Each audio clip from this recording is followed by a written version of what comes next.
Good morning to one and all. Welcome in the class of Accounts, Standard 11. We are continuing with chapter number 8, Journal Proper, and today I am going to explain you question number 6 of your textbook. We are supposed to do journal entries. So let us start with question number 6. Let us now start with question number 6 on page number 199. Record the following transactions in the journal proper of Rakesh. Rakesh का journal proper हमें बनाना है. First date और first transaction, gave goods of 5,000 to अनाथ आश्रम. Charity में donation में आपने goods दिए हैं. I have explained you in my journal entries chapter as well. Whensoever goods are going out other than sales, उसे हम क्या मानेंगे? Purchase मानेंगे. So your date will be 1. क्या आएगा? डोनेशन या फिर चैरिटी, दोनों में से आप एक यूज कर सकते हैं. Account debit to purchase account.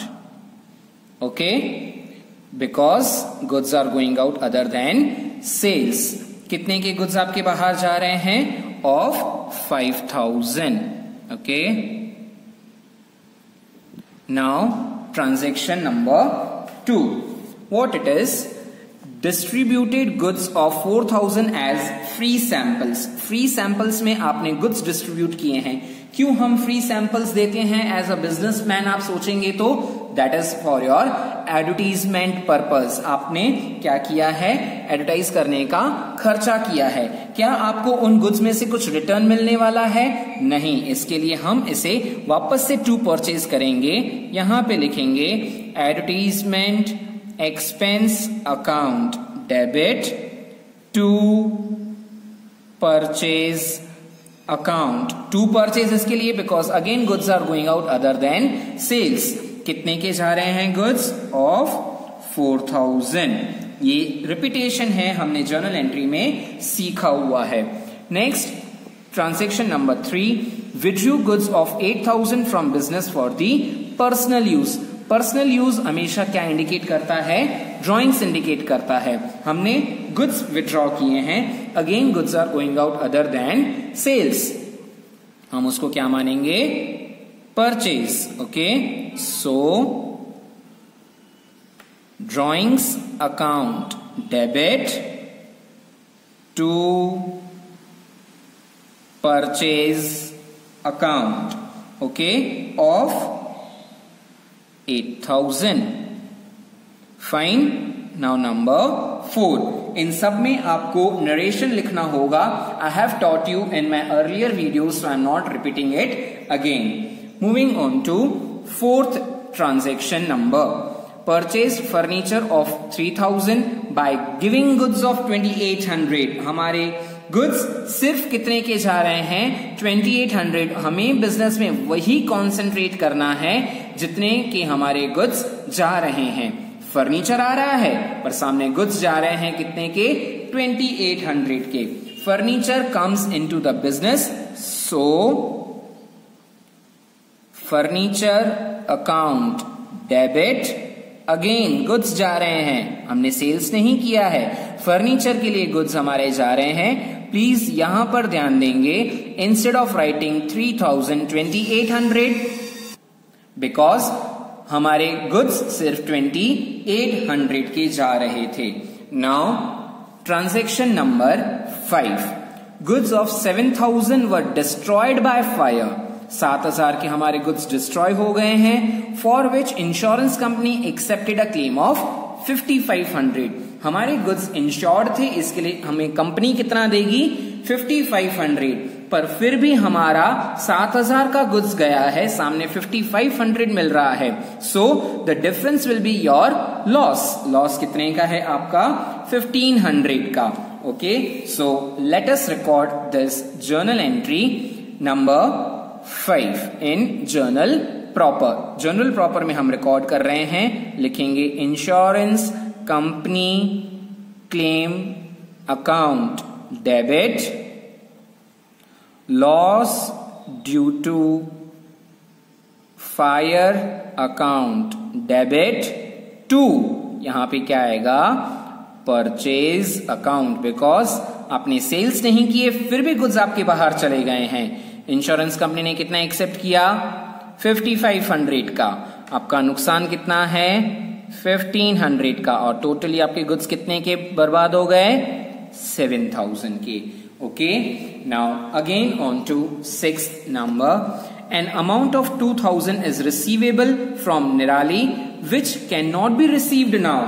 हमको निराली से मिलने वाले थे जो अभी हमें मिल पाएंगे नहीं, मिलने वाले थे। निराली अब तक हमारी डेटर थी, इसके लिए हमने उसको डेबिट इफेक्ट माना था, पर अब वो हमें देगी नहीं। जो पैसा हमें अब मिलने वाला नहीं है उसे आप क्या मानोगे, that will become your bad date.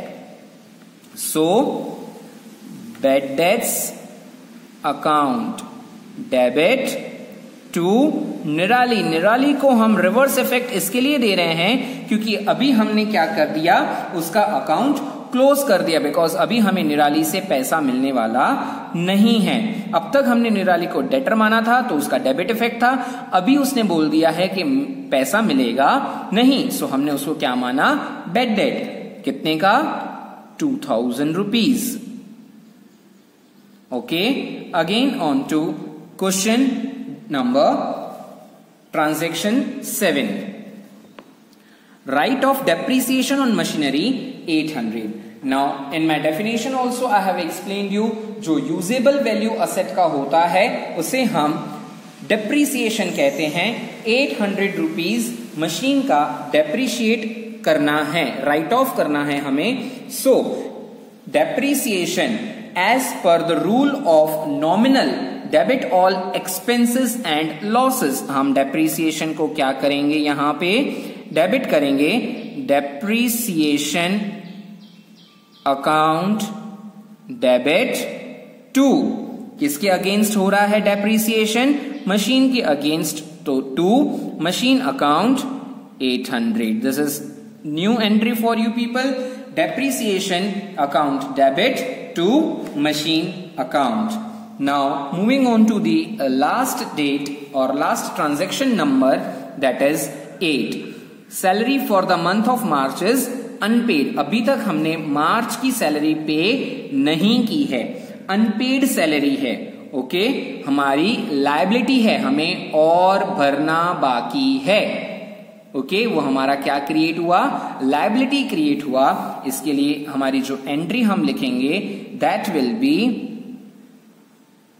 Salary account debit to outstanding salary account. यहां पे आउटस्टैंडिंग भी यूज कर सकते हैं और as per the question unpaid भी वर्ड यूज कर सकते हैं। 7800 बीइंग सैलरी और एक्सपेंस हमने डेबिट किया, और outstanding salary that means your liability, हमें और अभी पे करना बाकी है। As and when your sum is completed, हमें राइट फ्रॉम नंबर 1 से लेके 8 तक के सारे का टोटलिंग्स करना होगा, and your totallings will turn up to 37,400 on both the sides. Now your today's homework is question number 6, which I have taught you right now. Along with that, similar type of illustration is there. Do practice both these sums in your fair notebook. I hope that you all people have understood. Thank you.